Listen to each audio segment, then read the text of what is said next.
ওই দিন সকালবেলা আমার সাথে মারামারি করছে।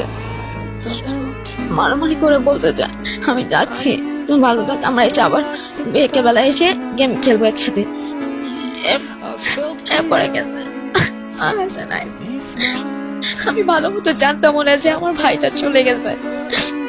আমি খালি ছবি দেখছি, কিন্তু আমি আমার ভাইয়ের ফ্রেন্ডের বাসায় ছিলাম, আপুরা 10 নাম্বার গেছে।